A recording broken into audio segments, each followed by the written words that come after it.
Good morning to all my teachers and students. We are gathered here to celebrate the auspicious occasion of the birth anniversary of Dr. Sarvepalli Radhakrishnan, one of the greatest scholars of India and the second President of India. This day is widely celebrated as Teachers' Day all over India. In my speech, I would love to thank all my teachers who are working hard to teach us and help us to learn new things every day. Not only do they help us to gain knowledge through books but in our lives.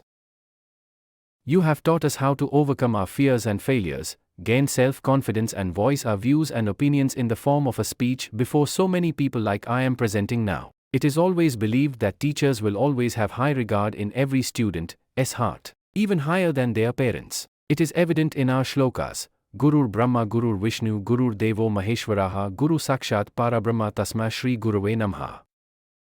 Teachers' Day is celebrated all over the world on the 5th of October as declared by UNESCO in 1994. I am thankful to all of them for guiding me through my difficulties and helping me to become a responsible citizen of India. Let us all together make this day memorable for all our teachers. Thank you.